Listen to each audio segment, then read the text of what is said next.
All right, so we are in our technology class as we are trying to figure out how to access everything that we are putting up on the internet so that we can make things more accessible for folks when they aren't here in person.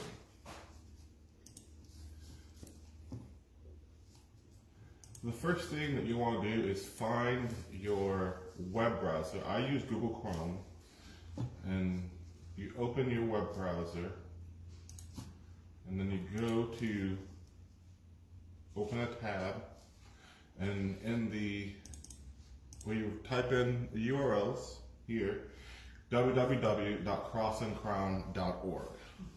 So the first thing we're going to do is see how to access our Facebook page in order to watch live streams of the worship services and Bible studies. So you go to crossandcrown.org. Then you just scroll down, so you can, if you have the sidebar, scroll down, or if you have a mouse that has a wheel on it, you can scroll with that until you get to the You're Invited section.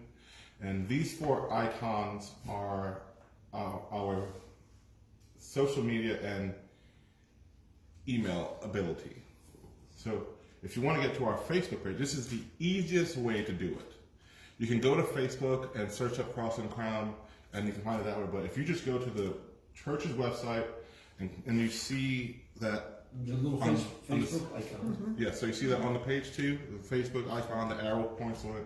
You click it, it'll take you directly to our web page. Who updates our web page? The web page or the Cross and Crown one? Well, both is me. Oh, okay. Either way. So this is not necessarily what you'll see. You will see, let me switch to stop acting as Cross and Crown. I'll interact as myself. This is what you will see. This is perfect because we're live streaming right now. So you would go here, and right at the top of the page, after scrolling down, you will see whatever it is that we are live screening. And if we're not live streaming, you want to see last Sunday's service. Would you still go here to look for it, or would you go? You will somewhere not. else to look for that? I'll show you where you would do that. We'll get to that. So this is strictly live streaming. Yeah, this is strictly live streaming. So you right at the top will be whatever we are live streaming. So at the moment we're live streaming this class. So what you see here, there is like a 20-second delay, something like that, but it should work all the way through. And this is how it will look and appear for you. So everything that has been going on, you can see them. There is a way you can do this. Go to our Facebook page like we just said, and scroll down, and you'll see all the photos we have up here, and all the videos we have. You click here, see all. You have every single live video we've done. Do they age out and go away after a while, or do they just archive or something? These, for the most part, do not. They're just on the Facebook service, which is what's good, but we are archiving some of the videos that we do, and we have them on our YouTube page as well. But they don't naturally, this application doesn't naturally age it out and... No, it gives you an option. So some videos, you tell them to keep it and when you're done with it. Or you can keep it for just 30 days. And then it'll delete it afterwards. You live stream Sunday school classes now, right? Yes. So if I want to go to Sunday school class, I can click on the Facebook icon, and I can observe. Yes. But I can't participate. You can participate. Why does this keep going up? During the live. You can participate by typing in the chat. So right now, this is actually good. Since I'm chat as myself, you could potentially comment, and I will see this appear as it's happening on the video. Okay. So I just typed in "great job" as myself, and right now, if I look out on the screen, that comment is on my phone, and I can see it. So you can interact. The best way to interact is through Zoom, because then we can hear you talking to us. Right. You cannot talk to us on Facebook Live. So, all right. So we'll get to this because there's a way to get to here easily from our website as well. So if you look at subsections E and F, if you do this at 8 o'clock and 10 o'clock, that's how you, it's on the same page. This is page 2. You will see, scroll down till you see the top of our Facebook feed and so forth. You'll see 8 a.m. and 10 a.m. And for anyone who may be watching this online and you want this document, just comment on it or send me an email, as well as you can find on our church website. Now on page 2, under item D, you see Christian Bonhoeffer's picture there, and to the left of him is all these creative. Yes, you won't see that stuff. Okay. That's just because when I made this, I was interacting as Cross and Crown. Okay. So this other stuff, not for you. This stuff on the left, manage page. Actually, Ellen, you can manage the page. Yeah, because of the you. other day when I went to, and I'm like, what are all these instructions? So I'll have to work with you to show you how to act as yourself and not always Cross and Crown. Because there's a misspelling in the word ice cream Yes. for the event, and I wondered who can fix that. So Since it's a picture, you can't, but I can.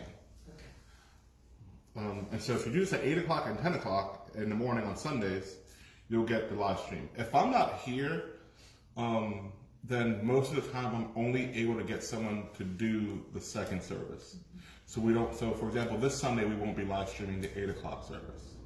Right, should be traveling. But the hope is that as I think I figured out the Mevo thing, I'll have a meeting with the people who live stream so they can do it now without me having to be here as well. Is that because of your phone? They use your phone? Yes, at the moment, and not everyone wants to have the Facebook app on their phone.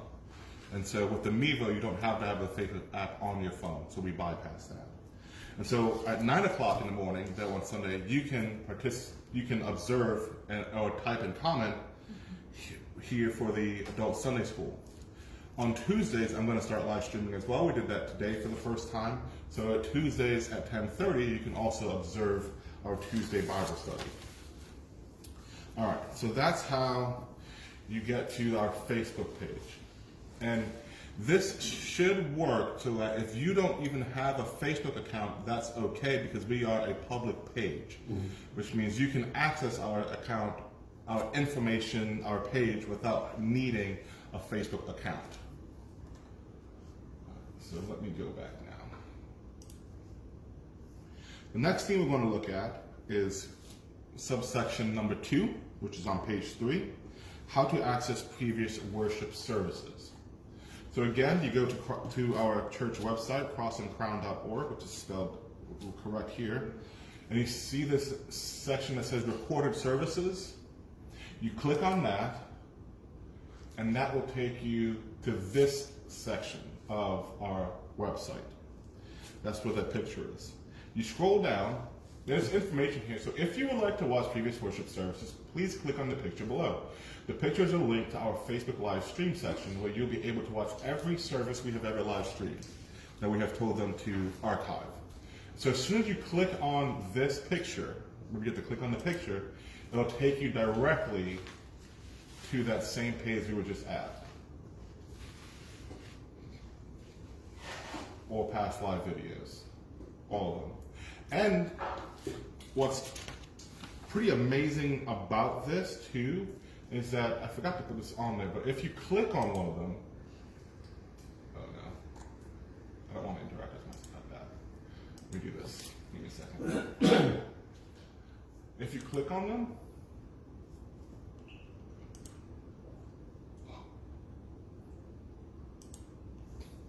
you can download these as well.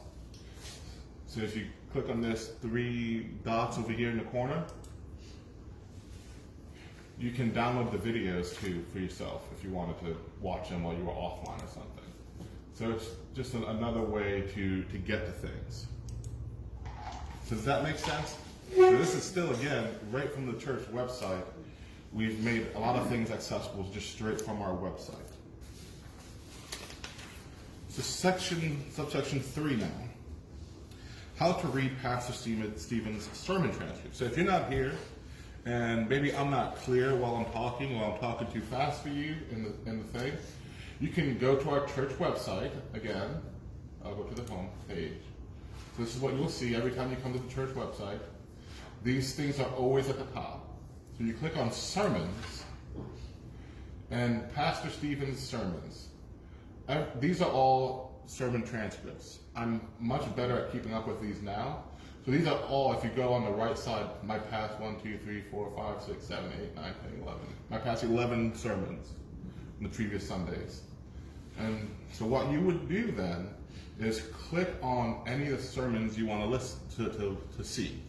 So for example, on here, I have what to do while we wait. That was the part of the sermon series. So you click on it and drop comes something that says download file. You hit download file and it'll download the document straight onto your computer. Or it'll just pop it up here, and if you have a Google account, it'll pop up here too. But you can also download it right onto your computer. So there's a download button on the top, you can print it, you can read it.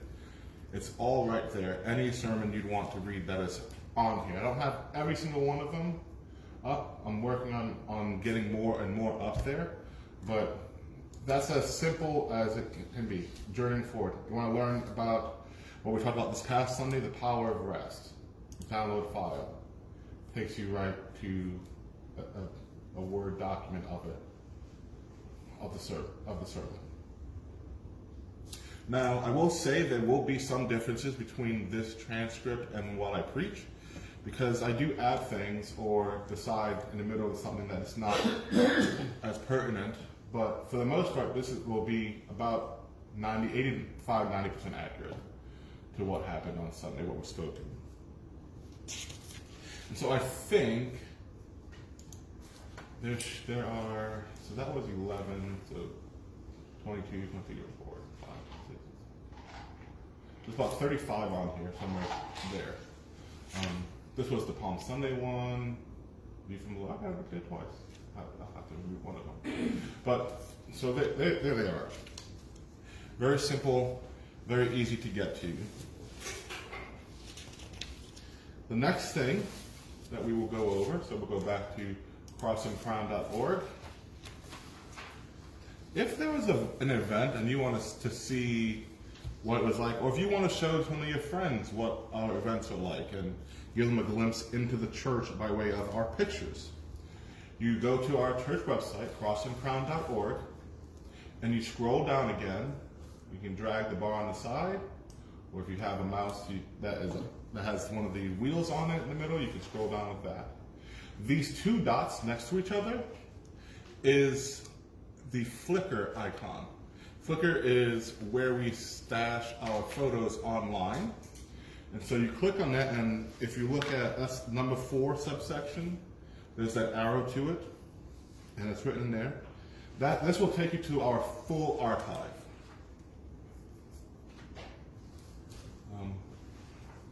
And you can, this won't be your exact view because I'm on Crossing, I'm logged into it, but there will be something that says camera roll, and that's where you get to all the pictures that we have on it that are accessible.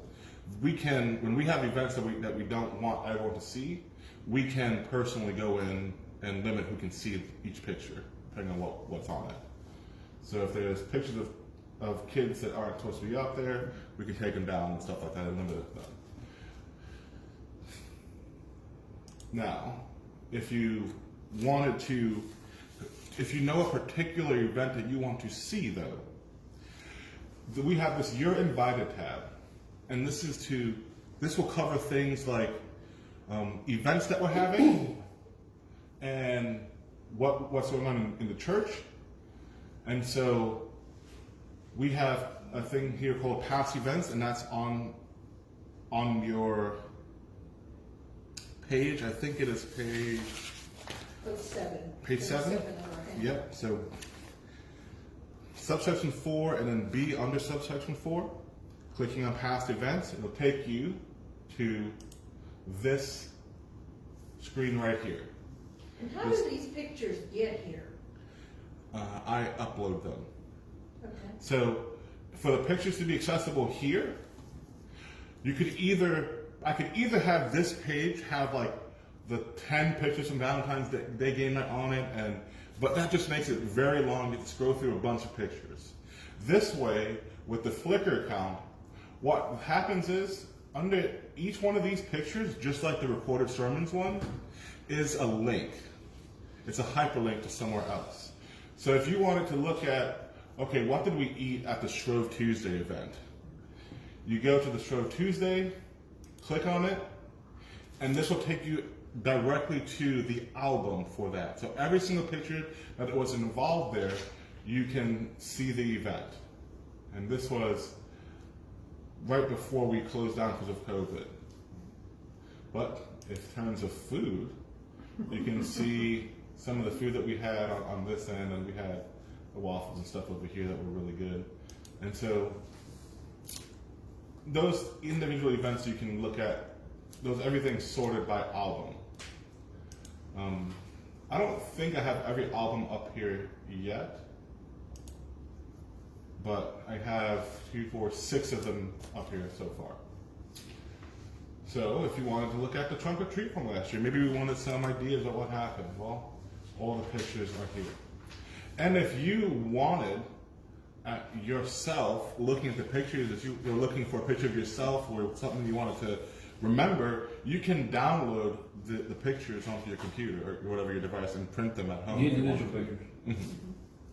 So that's it. That's a fun thing as well. So everything there on that one page is a hyperlink for each of the albums of those events. So if you were looking at a picture of an event and you wanted to put it on your Facebook content, that's why you're saying you could download it. Yeah, you can download it, and then when you go to your Facebook account, you can make a post, and then when it asks you what you want to do, you can click on the photo option and click on the downloaded photo, and it will go onto your thing, onto your Facebook account. And say, look what we did at church. And another option too is when we put some of the pictures up as a post, you can share that post, and it'll go on your Facebook page, and all your friends can see your Facebook page. And there's instructions to here, so it tells you that click on the picture of the event you wish to see. Like it's really that simple. You just click on the picture, it takes you to the event, and you're good right there. Now let's say you are a fan of holding evening prayer services, and you want the ability to look at and hear the service. Maybe you're having a down day, and this is something that cheers you up. Well, all you have to do is go to the church website, hover over You're Invited, go to Worship and Learning, and that's on that as well, 5A, and go over to the Holding Evening Prayer tab and click on it. All right, so You're Invited, Worship and Learning, go down to Worship and Learning, over to Holding Evening Prayer. And when you click on it, you'll be taken to this page right here. And it tells you about Holding Evening Prayer. This is our week 1 service in this year, our week 2 service, our week 3 service, our week 4 service, and our week 5 service from Lent. They're all up there. And the good thing is it's not taking up our space because these are, again, links. You click on it, and it's playing it really from YouTube right from here. You can't hear it because I have it on mute here, but that's okay. But you know that it'll play on at home, when you're at home. And how does this get on YouTube? How does this get on YouTube? So the process of getting a video on YouTube, when we recorded these, we then have the file for it. So I had to listen to the services, cut out the beginning and the end where there's nothing happening, and then I have a software, a program on my computer, this one and on the computer in there, that allows me to make videos and put them together. And is it called uploading onto YouTube? Is that the right word? Yeah. You upload from your end to YouTube, and then you download from YouTube to your computer.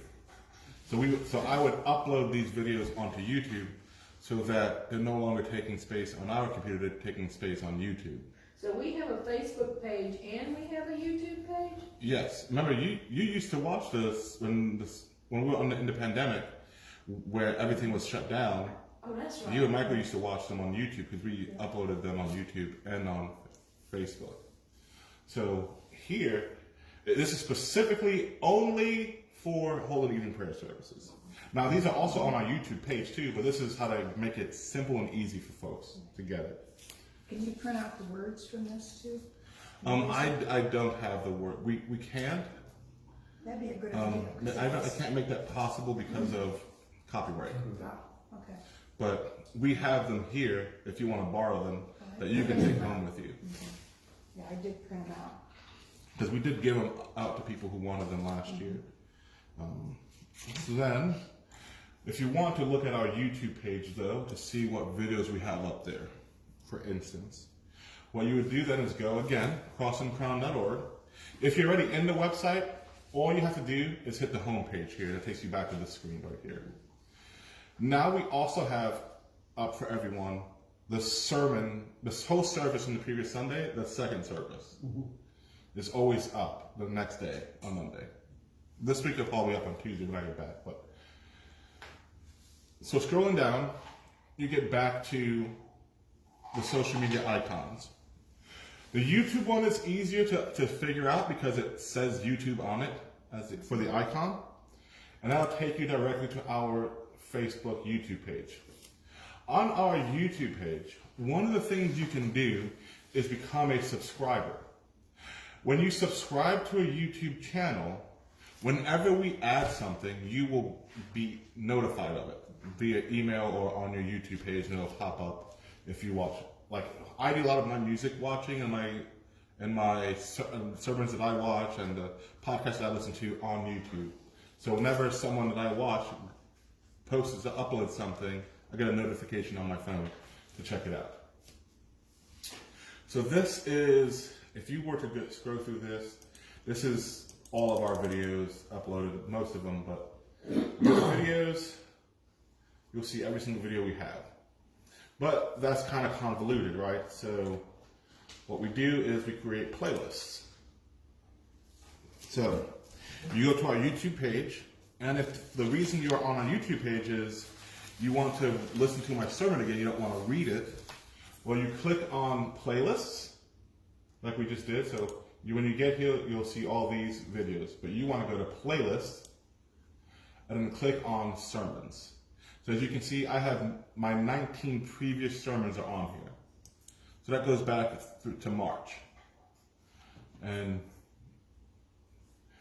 when you click on it, it may play the first one, but it shouldn't play the first one. What did I click on? All right, I should click on that, but either way.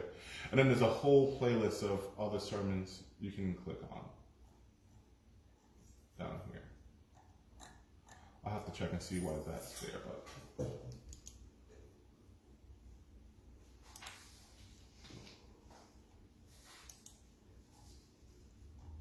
yeah, that's weird. But there's 16 sermons, but there's I'll have to look at that to make sure it's right. But yeah, 3 available are 3 unavailable videos I couldn't, because I deleted them from here, but that's okay, because it wasn't. I had issues uploading them where they would be too long for some reason. There'd be like 30 extra minutes of blankness, and I finally figured out because it was human error on my part. So the other playlist that we have is I'm gonna finish this off, the Reading the Bible in a Year. I'll finish those videos, but adult Sunday schools also are getting put on here. So I'm working through uploading our Finding Jesus in the Old Testament Bible studies. Then the Journey to Jesus will be on there, because it's only stuff that we've had videoed, and we haven't videoed everything. We recently started this. So these will all be up there. Our conversations on immigration will be up there. So all that will be here on the different playlists, so that you don't have to go searching through every single video to find what you want. The playlists are there so that everything that you're looking for on that topic is at your fingertips and all in one place. All right. Does that make sense? Do y'all have any questions so far? No, good instructions. All right, so the next thing is how to participate in online giving. That's something you want to do. That's pretty simple. You scroll down and you hit this button that says give. It's nice and green. And then it's probably used Tithely.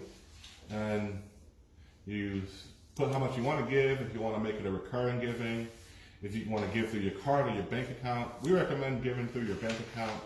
That makes it a lot easier, and there's less of a fee with that. But you would have to do your own setup here. And when you say, your bank account, so that's like setting up a draft. Yes. Like you have to pay your bills. So what's the other option? You can set it up through like your debit card. And doesn't that just post a charge against your debit card? It does, but There's a there's transaction a fee. higher transaction fee for Okay, using your yes. debit card than just your bank account. Because the bank account, you're just dealing directly with the bank. The other way, you have to deal with the debit card. Emergency service provider. Yeah. Is the money quicker based on whichever of those two options you choose? Does the church get it quicker or no, not necessarily? Like, is it same day, whether you draft it from your account or you use it from your card? Yeah, it's the same days, however you set it up. Yeah, if I draft into my, if somebody drafts into my account, it happens automatically, it happens immediately. If I run through my emergency service provider, it takes 24 to 36 hours for it to get there. Okay. For it to show up. Yeah. For it to show up, yeah. So, I mean, And then- somebody's using that money, but it's not me. yeah. Someone's using it already. And you can choose what fund you want to give to. And this will be completely updated. But if you want to give to your general fund, if you want to give to Lighthouse Ministries, it'll let us know so that when we get the money, it tells us, hey, so-and-so donated for Lighthouse Ministries, or you can do it anonymously as well. And so that's another way. I know some folks like to give to the mortgage fund. So if you want to give $30 to the mortgage fund, you put it right here, $30, and we know that that is a gift in kind towards something. And so we make sure it goes towards that. But that's for each person has set up their own way of doing that. I'm not gonna put my bank information on here. All right, so we are almost done here. The next thing is if you want to participate virtually, the best way to do that is to do it with Zoom. We use Zoom for a lot of our events, and so if you want for us to see you and hear you, this is a way to do it.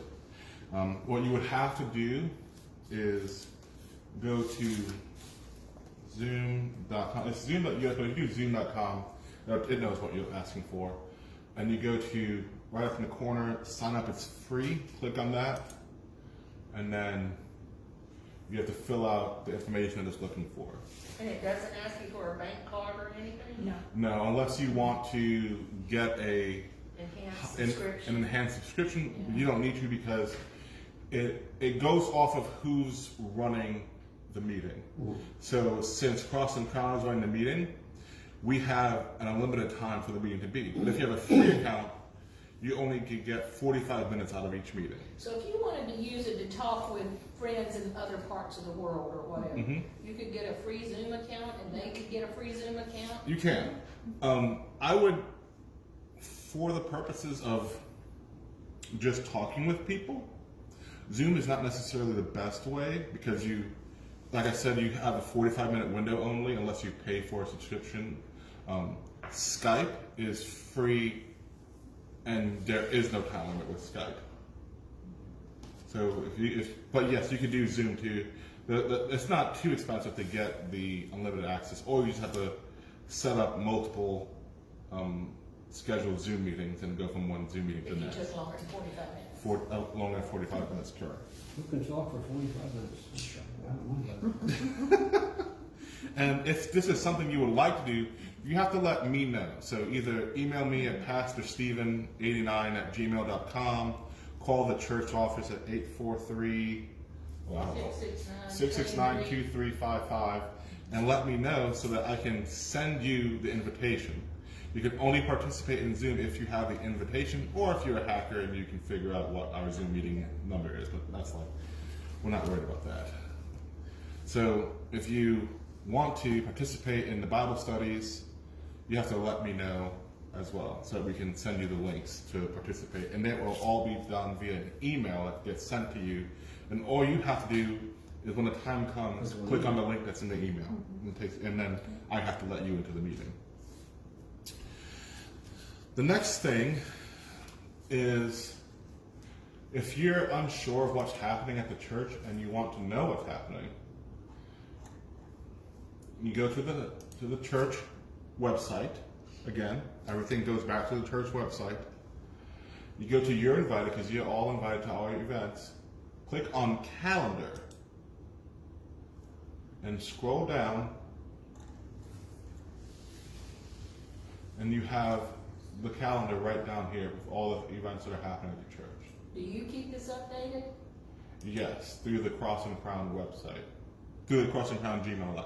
So if council says we're having, or a service and witness says we're having a called meeting or whatever, you have to hurry out there and post it? Yeah. Okay. And so, hey, is this day open? I don't know. Look at the church calendar. All right. So, that is. What is the constant like the email comes to Michael every week and he always forwards it to me. And it'll say like happenings at Cross and Crown. It looks a lot like the bulletin. It does. It's an electronic version. If you're not here, it keeps you up to date. Sometimes there's more announcements on there. Is what? Sometimes there's more announcements. Sometimes I'll write a letter that goes on there. So Constant Contact comes out every Friday, and it's just like an e-blast. And why do you call it Constant Contact? Constant Contact is the website, the Okay. program that's used. So we send out an email that goes through Constant Contact. But Constant Contact is like a product that other people can Yes. use. Yes. Yes. I had it for a while. I would send blasts out to my customers. I could send all my customers all the Yeah. time. Do you have to have a Constant Contact? Could you just not build a group calling can. all your customers? You can. Yeah, but security is the problem. Constant Contact okay. offers more security to, like, I can't then, through Constant Contact, Judy doesn't get your email address or Terry's email address. Okay, so it shields you. Well, this is really, this is simpler than I thought. And the handout is very good. I'm gonna save it. And we have extra copies for folks who may I want didn't know them. the little symbols were underneath there. I learned that. I I mean, knew what the F was, but I didn't know I think the envelope's email.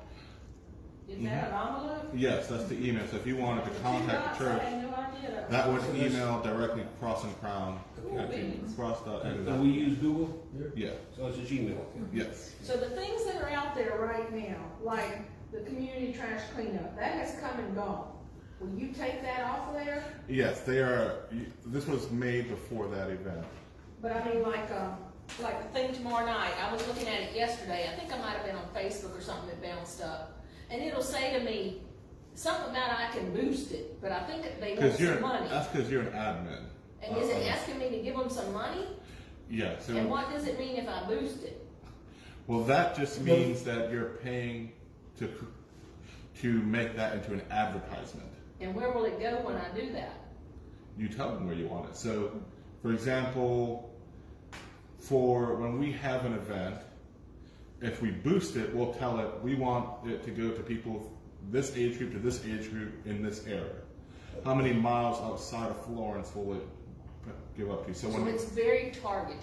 Yes, which is why when we were talking about should we have the newspaper stuff or go to things like this, this is more targeted and reaches potentially more people, so it's a better stewardship of our, And the hard of our copy money, newspaper. potentially, Okay. depending on who we're trying to reach. And so with this, it'll say, you can say, we're having an event, and it's a young adult event. So you can tell Facebook between 20 and 35, or 30, whatever, and within 10, 15 miles of Florence. And people who have a Facebook account that live within 10 to 15 miles of Florence, who are in that age group, when they go on Facebook and they're scrolling down their newsfeed, this will pop up. Whether they're my friend or not. Correct.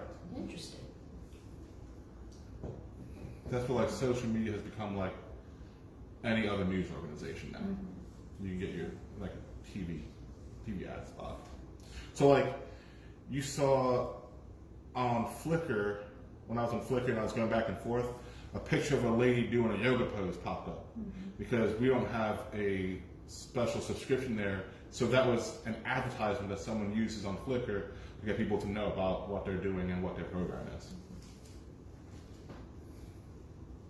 Same way with YouTube and things like that.